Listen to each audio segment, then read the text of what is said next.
Hello and welcome to Weird Reads. I am your host, Jason White, and this episode is an episode that should have been aired about 6 months ago. And the fault is completely on me, but I do have a reason or an excuse, whatever way you want to put it.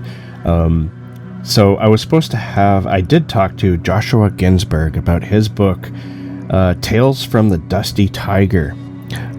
We discussed that. It's a short story collection, and we discussed it, and we had a lot of fun.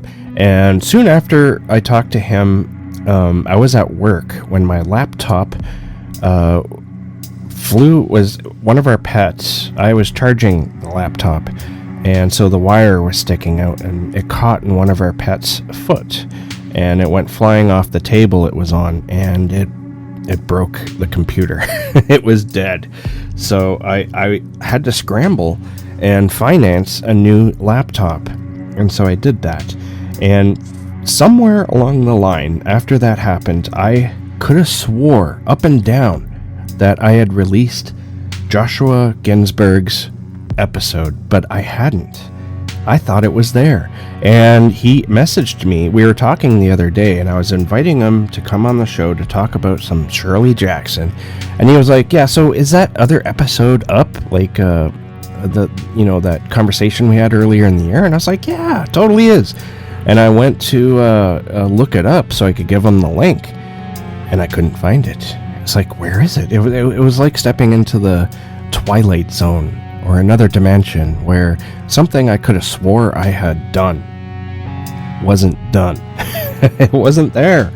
I'm still shocked. I could have swore I went through the editing and all that stuff and put it up, but I didn't.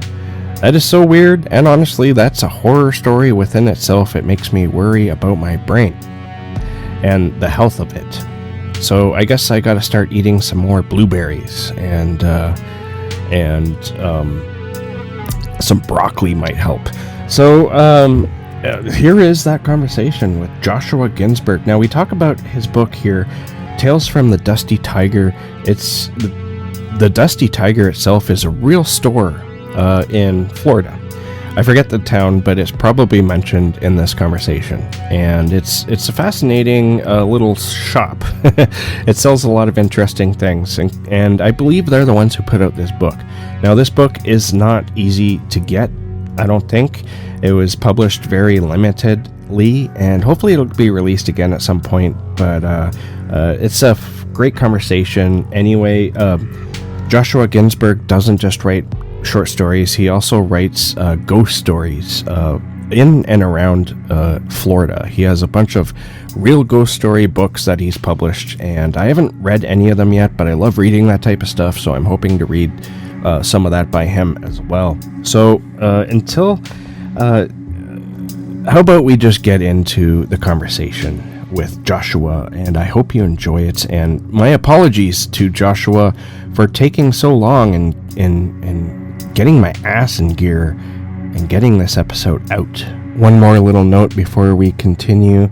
I should mention that somehow I lost the video for this in the computer crash episode that I experienced. The video did not survive, but somehow the conversation, the audio version of the conversation survived and was backed up in the cloud. So I was very happy to have found that and bring it back down to earth here. And so here is that conversation with Joshua Ginsberg. Hello and welcome to Weird Reads. I am your host, Jason, and this week I have a very special guest. Joshua Ginsberg joins me all the way from Florida. How are you doing, Joshua? I'm doing great. It's still a little steamy here. I think we're still in the high 80s, low 90s, so I'm ready for it to simmer down a little bit. But beyond that, no complaints. Nice. Can you give yourself an introduction to your work and as a person? Sure. Well, I moved here to Florida coming up on 9 years ago, and in my normal life, I am a business proposal writer, But my secret identity as an author, which I guess is not so secret, I have now published 7 books. 6 are nonfiction on the topic of weird offbeat travel. The latest of which is my first children's book called The Ghostly Tales of Orlando. And then I've also just released my first collection of short fiction, which is, it's all genre fiction, primarily horror, but also I kind of stray into sci-fi and fantasy. You might have seen my work in a number of different anthologies and magazines, including this latest issue of Spooky magazine. And I think I've also got a piece. Oh gosh, I have a bunch of them. But the Shallow Waters contest. I do a lot of monthly flash fiction contests and participate in those. And one of my pieces is running this month on Crystal Lake's Shallow Waters, and it is on the theme of musical horror. So that piece, I am trying to remember the title of it. It is called Deep Cuts, and that's available online. Yeah. And you can find my stuff elsewhere as well. Yeah. Now, before we continue, you may need to help me out with some of the short story titles in your collection as we go along, because I didn't write them down along with my notes, and I probably should have, because the e-arc I had, I couldn't flip back and forth with it. So that's on me. That's my bad.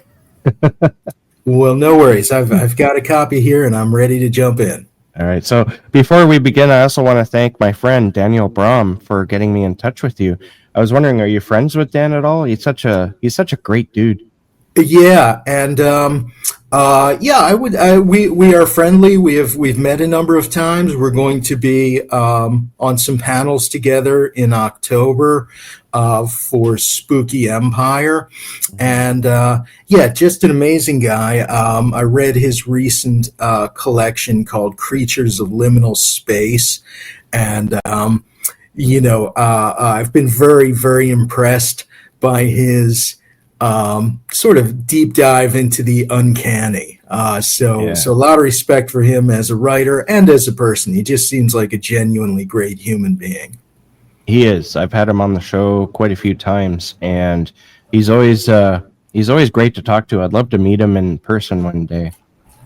So I love origin stories, and I think you might have an interesting one because of your writing habits. So what sparked your interest in horror, and who were your childhood influences? Sure. Well, like a lot of teens who were not what we'll call cool, me and my friends spent our Saturday nights going to Blockbuster Video and renting whatever fascinating or terrible or ghoulish cover of a VHS or then Laserdisc or whatever we were watching at the time. And so I really grew up on 80s horror. Nice. And a lot of the classics, old John Carpenter stuff. I think The Thing was maybe... it's I can't disagree with all those people who say it is as near perfect a horror movie as you can do. It was so good. And this was back before CGI, when you'd look at things like An American Werewolf in London, the transformation scene, and that was next level amazing at the time. For sure. Even today, that transformation scene stands out. And little, I don't want to segue too much, but I recently watched a movie. I think it was just called The Void, and they did all old school effects. And that was really quite amazing, and it's worth seeing if only for that reason. The rest of it was, I didn't think it was bad, but I felt like that was really an kind of a callback to those '80s horror movies, and of course you had the original Nightmare on Elm Street, and you had Halloween, and Hmm. Texas Chainsaw Massacre was really late '70s when that came out. But I mean, all those old staples. Oh, those are like all my favorite horror movies. I grew up during that time myself, and so I guess that plays a part, though, doesn't it? Nostalgia. But I Very. think the '80s had such a certain style to those movies, right? Like nobody's been able to capture it since, and even though they try, I mean, they come close, but it's always modernized in a certain way, so it loses a lot of that '80s sort of. I don't want to call it aesthetic, but there is an aesthetic to the cheapness. You know what I mean? Yeah, and look, you can agree or disagree with me on this, but I thought the first and even the second seasons of Stranger Things did it pretty Yeah, well. that's what I was thinking of when I was saying that. But I agree with you that that's like the closest we've gotten, I would Yeah. say. But still, it has that modern edge feel to it that sort of takes away from the whole '80s feel. But it's still there, the '80s feel, right? Yeah, and then once we get into the '90s with things like Scream, Hmm. horror starts to get very smart with itself and Yeah, gets kind of self-aware in a way that I feel like previously it hadn't been, yeah, or certainly hadn't been as much. yeah, for sure. Now, how did you get interested in writing? So I've been writing again since I was a teen. I've always felt like I needed some form of creative expression over the course of the years. Sometimes that's been writing, sometimes it's been visual art. I think writing is what I always come back to, and probably what I'm sort of best suited for. I've done that as a day job for the last, give or take 15 years, maybe more now. And it's how I make sense of the world. Because we live in a world that very often doesn't make sense, where we want to try to create some semblance of order from things. And I guess in a lot of ways that was sort of what brought me back to it, because I had I went to school and studied English in University of Michigan, moved out to Seattle for about a year, and then ended up in Chicago. And by that time, I was working in sales and technology, and drifting ever further from a lot of my creative pursuits. And I did some writing on and off over the years. I wouldn't say that I had really made that the focus, but it wasn't until really a little over 10 years ago, when a close childhood friend of mine passed away unexpectedly. And Hmm. he and I, throughout high school, had worked together on like literary magazines and gone to punk rock concerts and, Yeah. 9 Inch Nails shows. I just saw them this week for the first time in like Oh, nice. 30 years. Yeah, which, I mean, talk about nostalgia. Yeah. That was something. But after he passed, I thought about all the things that he and I had wanted to do as far as pursuing writing and being creative. And I decided two things at the time, I guess. One was that I wanted to try to rekindle a sense of childhood wonder and fascination that he and I had shared, and that we tend to lose throughout our lives for one reason or another.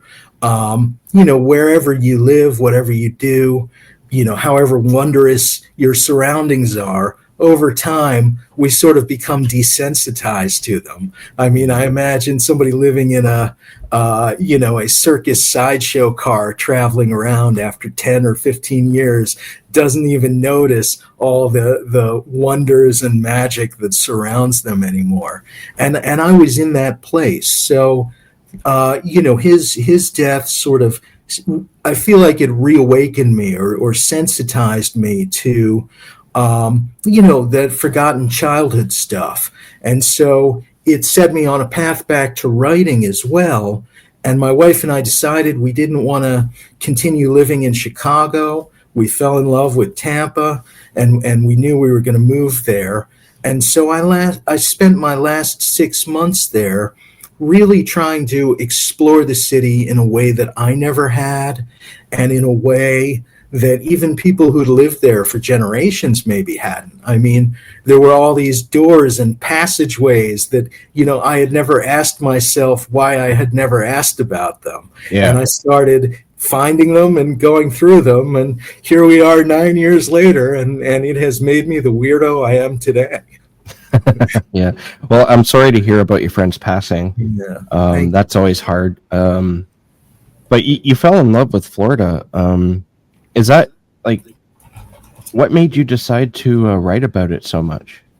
Well, it was really a very organic thing for me, because part of that journey when I was first learning how to see a place in a new way, I discovered all these resources like Roadside America and Weird New Jersey, and in particular a site called Atlas Obscura, which is sort of crowdsourced, sort of wondrous, strange, unique places. And I became a bit of a super fan and really tried to see as many of those things as I could. And by the time I'd moved to Florida, I found I was actually starting to submit, places that I had found, or places perhaps that had found me. And after I'd, done that maybe 30 or 40 or 50 times, at one point I was in an airport, and I picked from the bookstore rack a book. I think it was called Secret Philadelphia. And I started thinking, well, I wonder if I could write a book about that. And then it occurred to me that really, between my blog and my other writing, I probably already had. So I reached out to the publisher. I read a few of their books and got a feel for how they were assembled. They all had sort of 90 chapters. There were a pretty broad mix of wonders. And I assembled my own mock table of contents, and I just called the publisher to see if they had anyone or wanted anyone to write one of those books for the Tampa Bay area. And this was Reedy Press, who's based in St. Louis. And, I expected them to say, we're not interested, but they were actually very interested.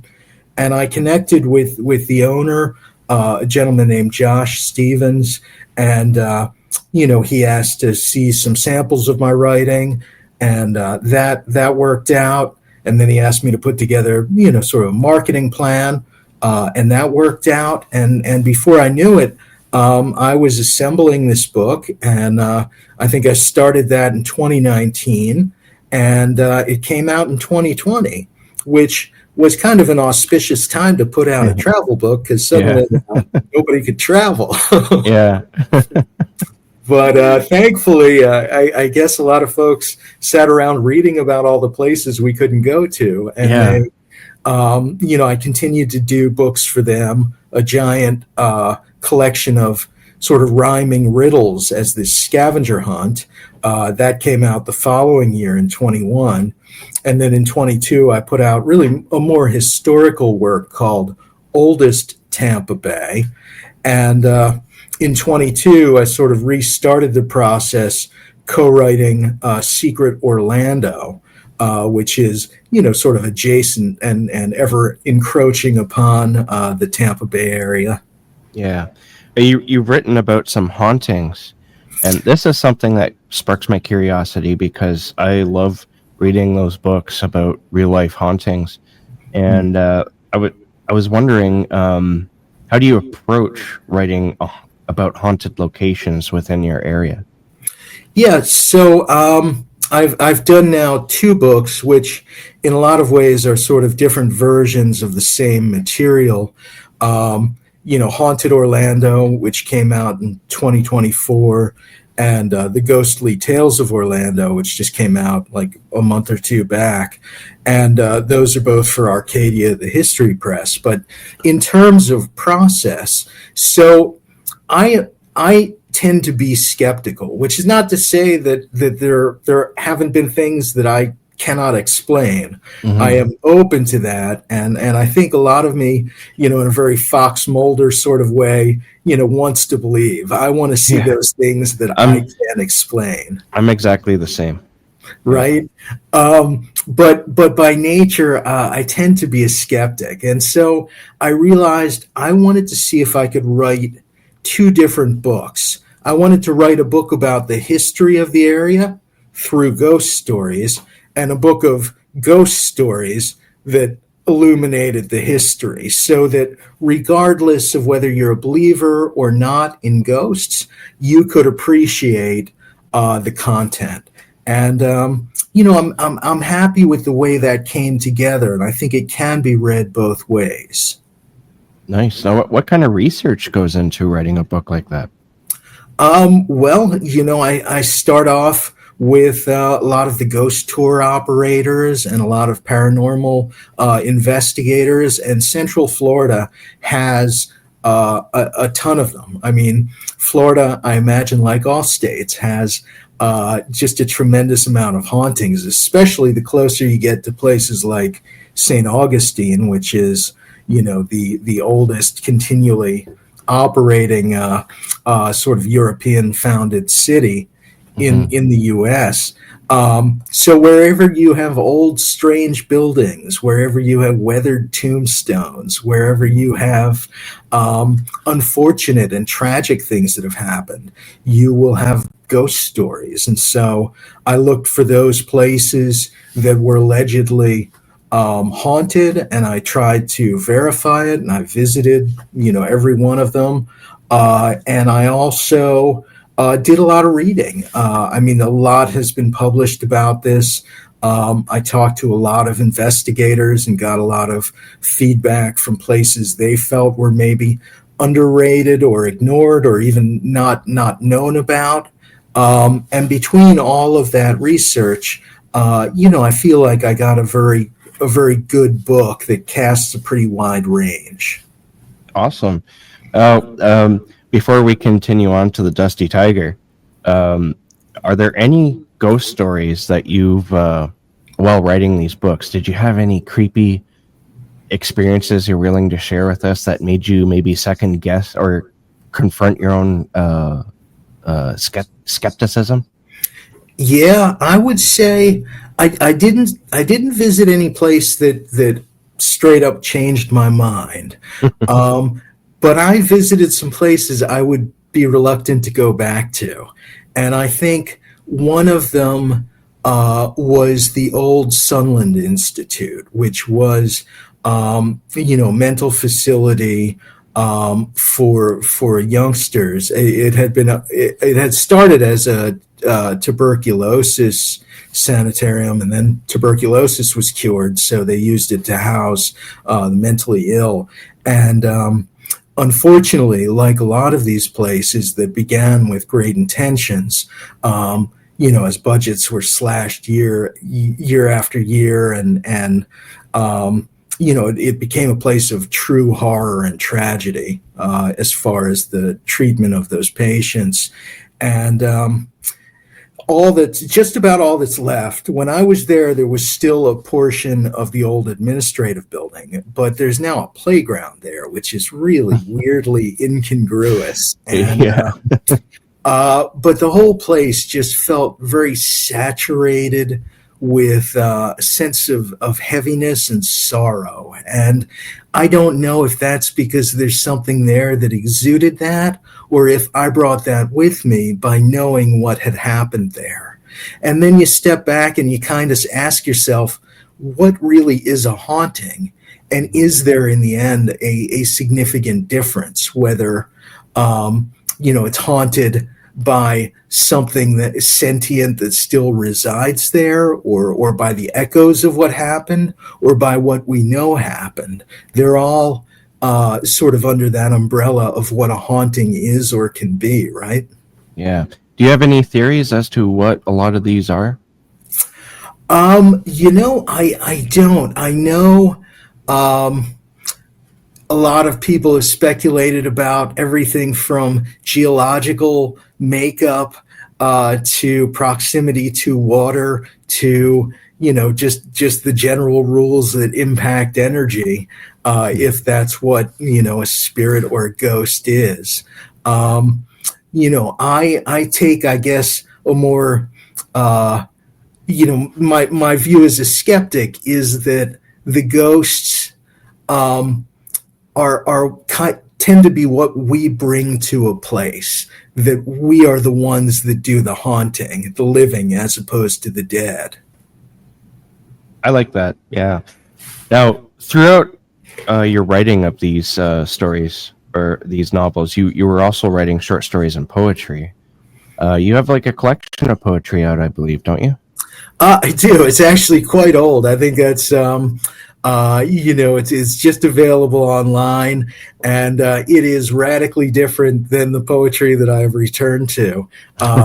It's all part of a continuum and part of a journey, and I don't cast off and disown any of my prior brain children, but. Oh, I do. I have a piece that will be coming out in Starline. So I've actually returned, and I've been writing kind of speculative sci-fi and horror poetry, which is I didn't even know that was really a thing until I discovered that there's a whole association for that, and yeah. which presumably means there's enough other people doing it to sustain it. And I read a book called Mexicans on the Moon by Pedro Iniguez, which really, that I think more than others, really just kind of cracked my head open and messed around with my gray matter in a very, very good way. Yeah. Are there any plans for longer works, such as, of course, fiction, as in novellas or novels? I have been kind of moving in that direction. So right now, my next work will be another Florida book, and it'll be the whole state. And so I'm under contract and working on Amazing Florida for release sometime next year. And simultaneous to that, I do have a second collection of short fiction, which is kind of making the rounds. So we'll see if that finds a place to call home. And along the way, I am starting to work on larger and longer pieces. I don't know what will be the first to make it to the finish line, because I do sort of jump from project to project and then come back to ones that I had kind of put on hold. So it might be novellas, it might be a novel, but I think that is very much somewhere in my not too distant horizon. Excellent. Now, Tales from the Dusty Tiger is your recent release, your collection of short stories. And it's a limited release right now. Is that correct? That's correct. So I don't know if people can maybe see it, but it's my first full collection of short stories, and they're all sort of unified by the idea of this fictional curiosity shop called the Dusty Tiger. So some of the stories more directly are sort of set there or involve the proprietors. Others are really more tangentially related. Like something they bought from there. Exactly, Yeah. or sort of something that is waiting to be bought and wreak havoc like a cursed vacuum cleaner. Now, the Dusty Tiger is a real place, right?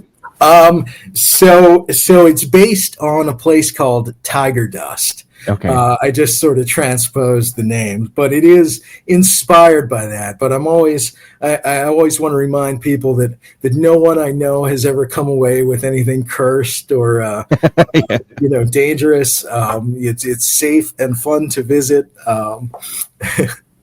Speaking of you kind of brushed upon what the stories are like there. Can you tell us what the stories are about? Like, you don't have to go through each and every one, but just the basic premise of what this collection is like. Yeah, I mean, I remember when I was a kid, Friday the 13th, the series about this sort of family business, right, where they're trying to go and find all these cursed objects that were sold by I think the character's name was Louis Vendretti. Hmm. And there's a little Easter egg in that the proprietors in here, their last name is Vendretti, which is not by chance. So things like that, curio shops have always appealed to me because every object in there seems so weird and improbable. And there's of course there's Needful Things, and there's an anthology called Behold the Oddities. And oddity shops are such wonderful places for strange things to happen, strange things to exist. It just seemed like a natural fit, and I didn't initially set out to create a whole collection. The very first story, which is called Collected, was very much me having read Shirley Jackson at the time and thinking about what makes something uncanny or weird. And the piece that came out of that was called Collected, and it was actually performed on the No Sleep podcast. And I thought, well, that seemed to go pretty well, and I really liked this environment that I imagined. So I did a second piece for an anthology called The Vessel. And by this point, I'm thinking, well, this Dusty Tiger place seems like it just has a lot more to tell. And so I started assembling a whole collection of stories with the blessing of the folks at Tiger Dust. And it was they kind of opened a publishing arm initially to release this, and then they will be releasing other books and music in the future. But so it was really kind of a hyper local collaboration. And then we also got involved a local illustrator whose work can be procured in the real store. So it was this weird, fun place that I had come across and actually written about in my weird travel books that spawned its own sort of fiction book. That's interesting. Now, what's the name of the illustrator? The name of the illustrator, his name is Joseph Weed, but he goes by Mr. Willow. And I think of him very much as sort of like a Tampa Bay area Edward Gorey type character. And his work is all very sort of horror and sci-fi and fantasy, and he's done some comics. Really talented guy. Awesome. You mentioned books like Stephen King's Needful Things, and also the Crystal Lake Publishing, I believe it was, that anthology of curiosities. Were those influences behind this? Was that like sort of like I got to do one of these, or did it just kind of come naturally, like as like a fluent thing from what you're already working on, like you suggested in your nonfiction? Yeah, I didn't go out intentionally seeking things like that. Although, many years ago, I had read the Stephen King book, and in a lot of ways, I actually tried to hold off. Like, I have a TBR pile that is mountainous, but and there's a lot of oddities and curio related stories in there that I'm really excited to dig into. But I wanted to finish the collection without that influence because so much of what I've been reading just really worms its way into my head. And I want to try to maintain sort of my own thoughts going in, and then now that I'm done with the first volume of the Dusty Tiger, now I'm just reading all that stuff that I've been putting on hold. Yeah. I want to thank you again for the e-arc. It was a lot of fun reading these stories, and the main reason for that is because I found them similar, but not like copies or anything. I'm not saying that that they aren't their own. These stories are very much their own, but they felt like they could have been influenced from like the Twilight Zone or Tales from the Dark Side or Mhm. Tales from the Crypt. And that's All I of love it those when I come. things. Yeah, I love those types of shows, and I love it when I come across a collection that gives me that reminder.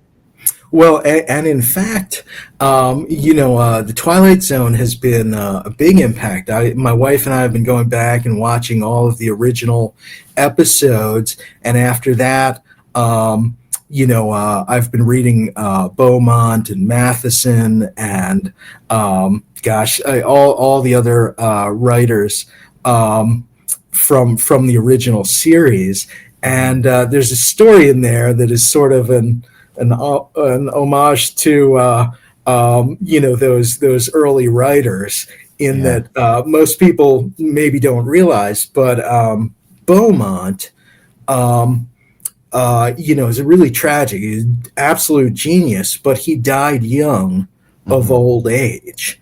yeah, Um, and I started thinking about, well, what if maybe he didn't? What if he really lived an entire life, but not sequentially? So it hmm, looked like he was rapidly aging, but he was actually visiting other times and gathering inspiration for stories. So there's a story in there that sort of is my intended to be my tribute to those early pioneers.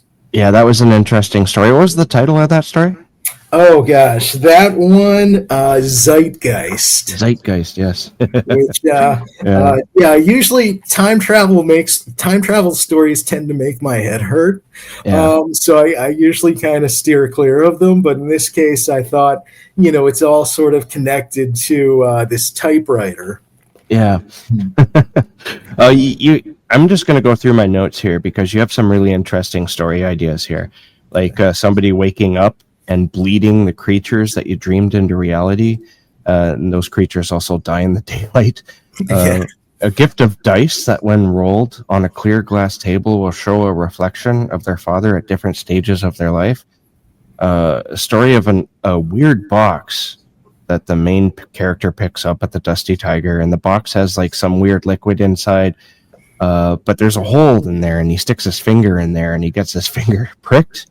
And then this story was just bonkers, and I loved it because then he remembers the car radio that once told him he was listening to no radio station, just the void, and that the void would return him, would return to him. Something similar happened later on with the mix CD, and it was just like, oh my god, this is so crazy weird.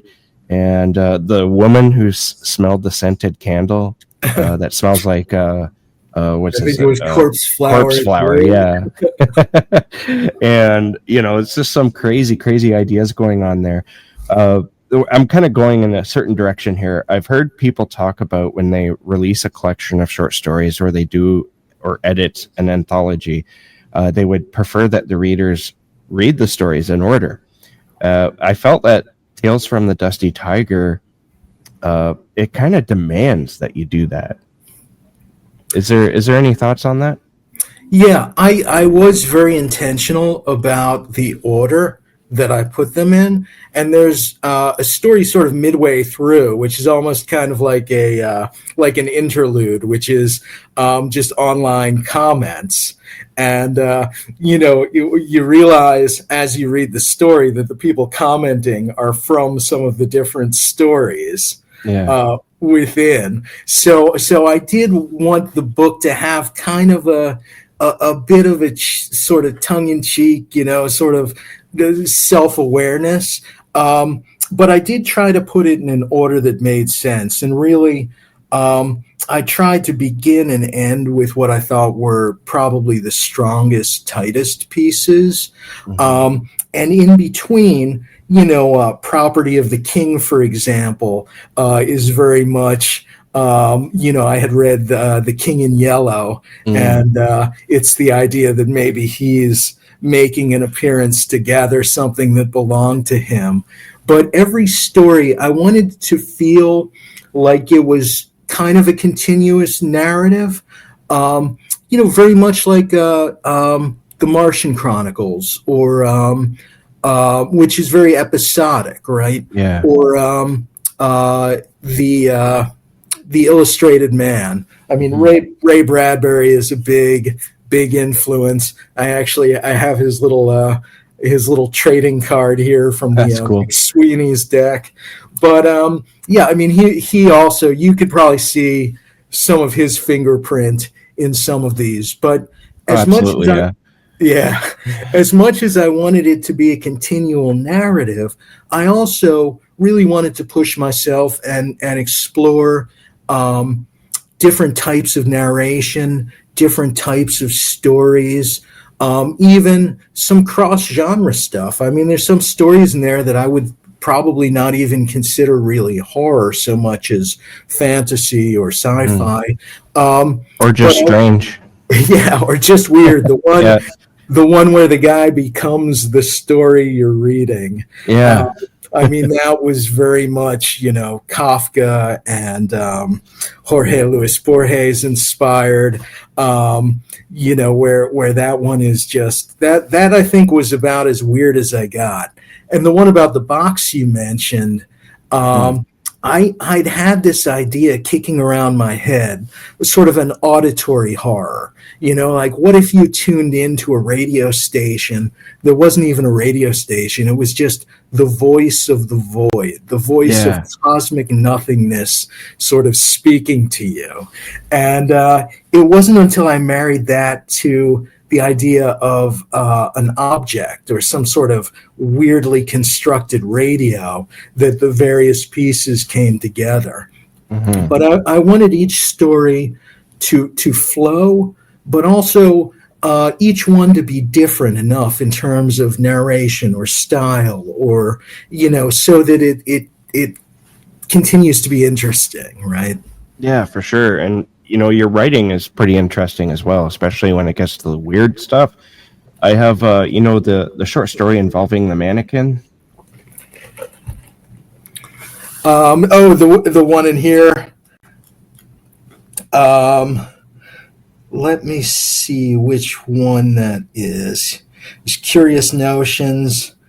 Um, Oh, it's just mentioned as a mannequin. I don't think there's an actual mannequin. But I have a quote here. Do you mind if I read it? oh yeah, Just to please. give an example of what you're writing, the weirdness and how you're able to describe it.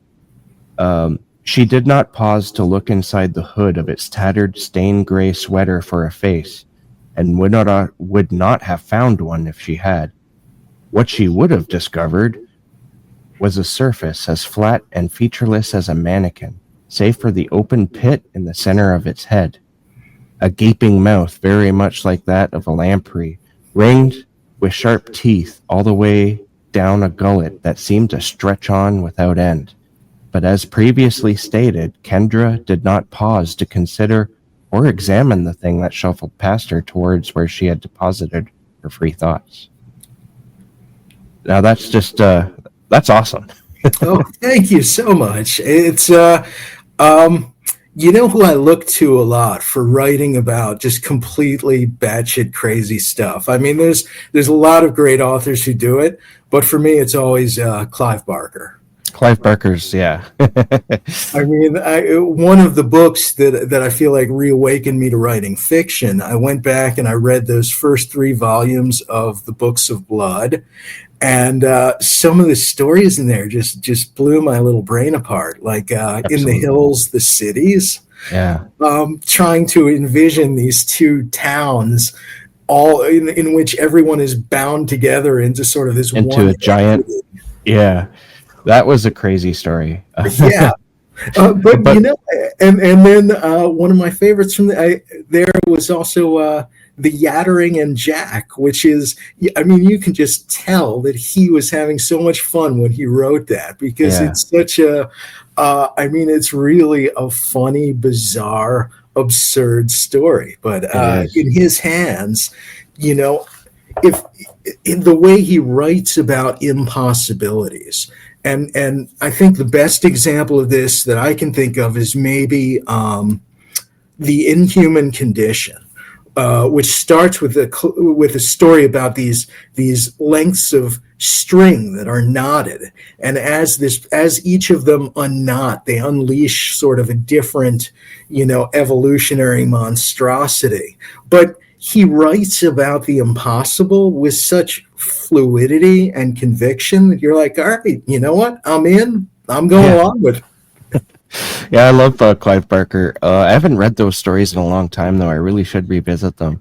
Yeah, Uh, they have held up, I think. yeah, I'm sure they have. It's long overdue for me. I remember falling in love with both the language and just the crazy concepts that he was coming up with Yeah. in those stories, like the one that you mentioned earlier.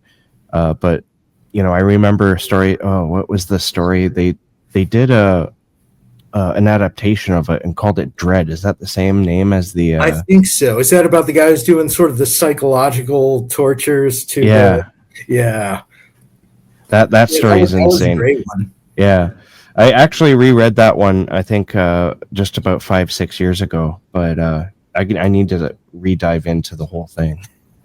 And I was actually just thinking about that very story because I'm currently reading a collection by R.J. Rolls called "Fuck Around, Find Out." And there was an axe murderer story, the legend of Ho Ho Howard, which is kind of maybe a bit of a shout out to like Silent Night, Deadly Night.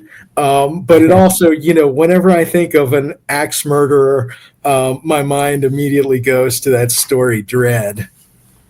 Yeah, is that like released yet, that book, or is it? It's out. Yep.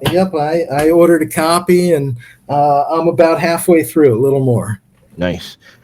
All right, so I wanted to also talk about flash fiction because Yes. your collection has quite a few. Well, maybe not a lot, but there's a few sprinkled throughout the story. And while researching you, I checked out your website and all that, and I noticed that you seem to have a thing for flash fiction.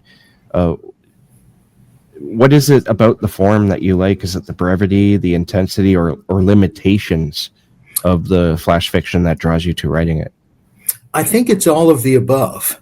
It was a great place for me to kind of start with a lot of my writing because it gives me a framework, right? It has to be less than 1,500 or less than 1,000 words, which is enough, I think, for one very good, extremely tight concept, maybe one or even two twists, but knowing that I can do that in one sitting. If I have the idea, I have enough trust that I can sit down and just go with it. If with my longer work, I'm definitely more of a plotter than a pantser, as they say. So, I need to think about sort of what happens and maybe draft it out.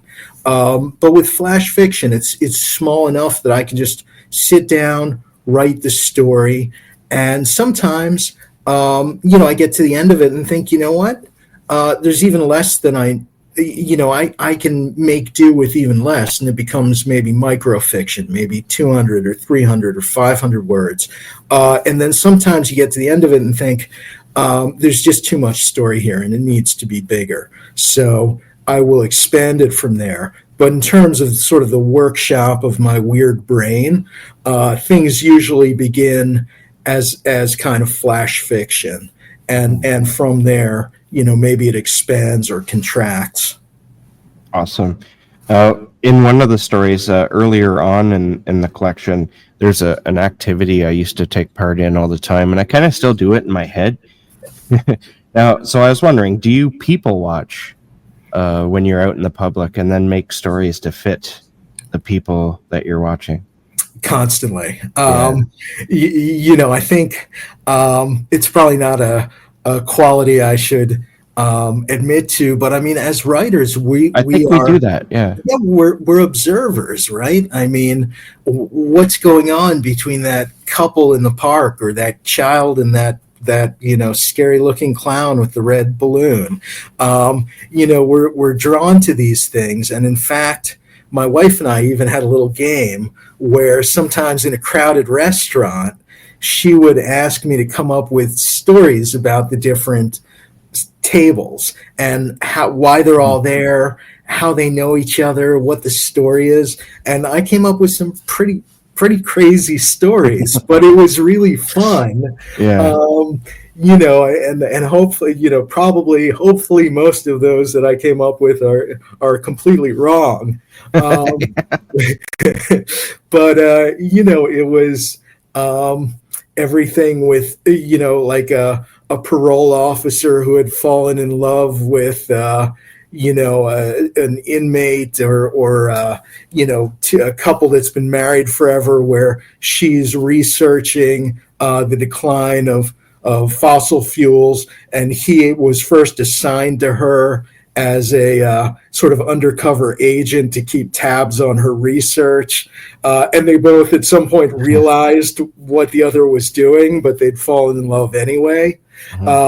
So, I mean, the stories of how any two people or 4 or 10 people meet is often surprisingly improbable.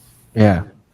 I love that idea. I mean, I do it all the time. And I don't know if it's wrong necessarily, but because you kind of do it with the idea that that what you're coming up with is not real, right? Right. But you're just sort of practicing, I think, your creativity when you do that, maybe. Yeah, absolutely. It's I think it is a skill, and if you observe, and like I said, being a writer to me entails a lot of watching and listening. How do people speak? What do they talk about? I mean, there's an element that is kind of researcher, maybe borderline sort of voyeuristic, Yeah. but it all comes together and flows through us into our writing. Now, are there any stories and tales from the Dusty Tiger that you're particularly proud of? I mean, when people ask you that about your stories or your books, And they're my all like your immediate children, right? reaction is, Yeah. I love all my kids, right? Yeah. Um, but there are a few, and I think a few of the longer ones collected. I thought was very good and very tight. Secret Santa, I Oh, really liked. Secret Um, Santa, yeah. I thought it was a fun twist on sort of the gothic trope of the divided self, Yeah. and the challenge I'd set for myself was, can you tell a really weird, unhinged, uncanny story through objects being given to someone at a Secret Santa? Yeah. That was one of the last stories in the collection, I believe. Yeah, I think that And closes it out. yeah, and it was an interesting story. It's told in the second person, and it got me thinking. A lot of author collections, tend to have a second person story in there, and I was wondering, like, why is that? Is it just playing around with different forms, or is it? I feel like it's kind of fitting together puzzle pieces, right? Like every story is its own puzzle. And one piece or one part of that is, the story itself, the idea, the concept. One part of it is sort of the characters and the background and the narrative and the dialogue. And one part of it, a big part of it, is the narration. And if all of those pieces come together right, I feel like for every story, so that one, I think I had actually started out writing in the third person, and I just didn't like the way it was coming together. So I Yeah, switched over and tried second person and thought, okay, now this one's kind of cooking for me. yeah, So I feel like you play around with marrying the type of narrative to what you're narrating, and you find the right fit that works for you. yeah. I have some. Well, they're not funny, but I think this could be like the elevator pitch for the Secret Santa. I wrote down the Secret Santa, the affair, the elevator shaft, second person. I love it. I'm intrigued, and I would read that. But it reminds me. So there we go. Now, before we go, you mentioned that you're shopping around another collection. Can you tell us a little bit about that? What's it going to be like? Should it find a home? Well, that is a great question. And you know what it looks like looking for a home and what it will look like once it has found one, may enough, be yeah. different things. But it's currently under the title Afterlands. So there is, again, kind of a loose thematic connection between the works of the idea of some sort of after an infocalypse or an apocalypse, or long after, mankind has become a interstellar species, or, after someone has died or done something they shouldn't have done. But the idea of after. So again, sort of cross genre, fantasy, horror, sci-fi, with probably the most generous helping, I think, being horror. And yeah, again, I've tried to do all sort of different stories, everything from a few poems in that one to some flash pieces and some longer pieces. Nice. But yeah, I've had some interest, but no official takers. Some nibbles on the line, but nothing. Nobody's fully, devoured the bait yet. So we'll cross our fingers. It can be a long road. Have you ever thought about self-publishing at all? Is that ever an idea?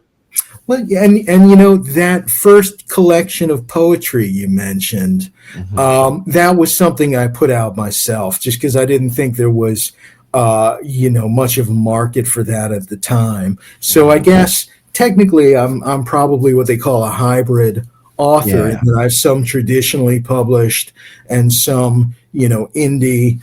And I have considered it, and it's not something I'm closing the door on. I'd like to find a bigger, just for the practicality of distribution and the printing costs and all that stuff. Easier. It's nice if you can find somebody who's willing to assume some of that burden for you. Yeah, absolutely. But not out of the question that I would do that. Yeah. All right, so we made it to the final question. This is the question I ask all my guests. And which authors do you feel are neglected and you wish more people were discussing on social media?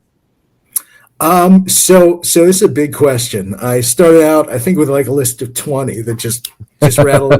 I've narrowed it down to the top 5, I think. Awesome. And one of them for sure, somebody whose work I've been reading, and it's just amazing, is Cody Goodfellow. Cody Goodfellow. Yeah, I read a book of his called The Man Who Escaped from This Story and Other Stories, and it's just awesome. And one of the things I love is that in that collection, he has a lot of really unlikable protagonists and characters. I like that, yeah, it's really hard to write characters you don't like, but he does it so well. Awesome. The next 2 are located here in Orlando, Florida. Owl Going Back is one of them. I've read, so I have a little virtual book group that I'm part of, and we read Crota, which was awesome.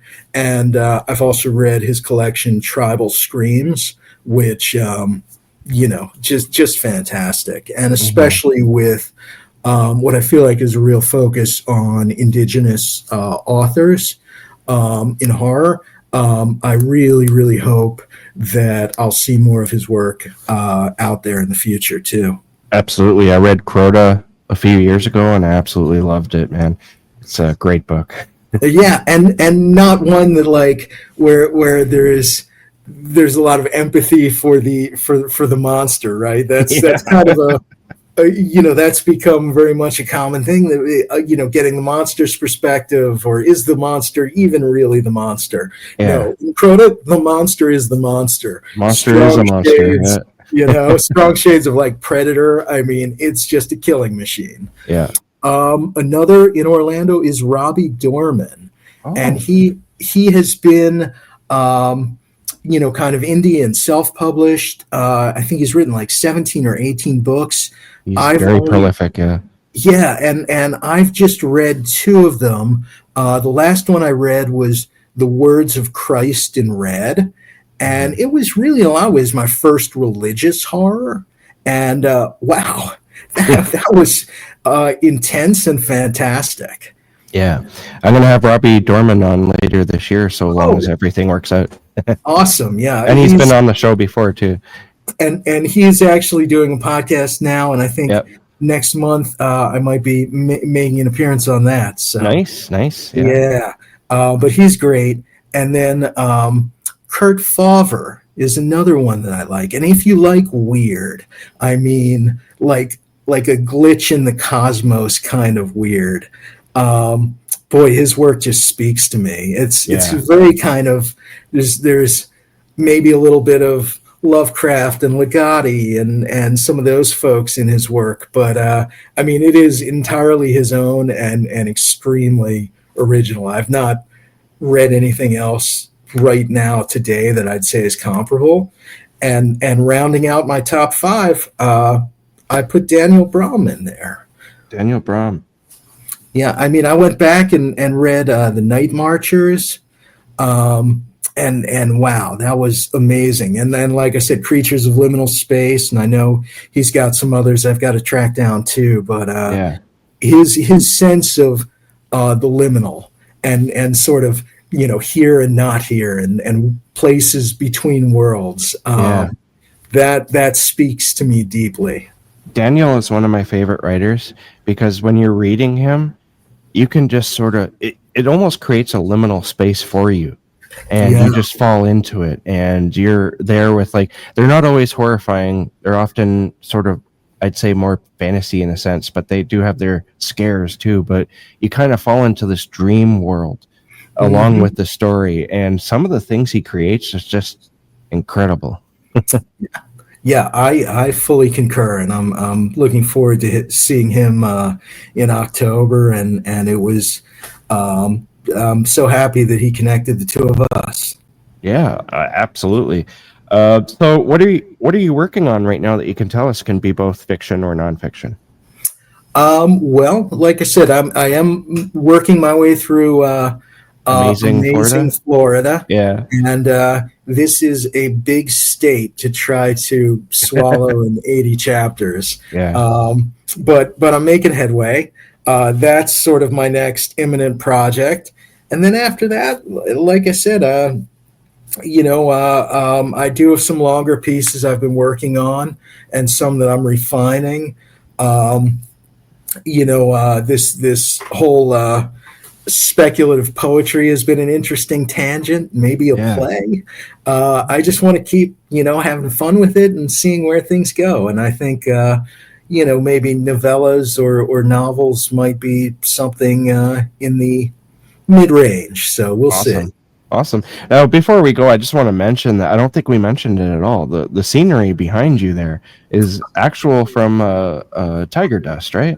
Right. So speaking of liminal space, right? I'm both in the store and not in the store. So I was going to try to have this broadcast live from Tiger Dust, but they were still open, and I didn't want to get underfoot. So this background is actually from a photo that I took inside the store.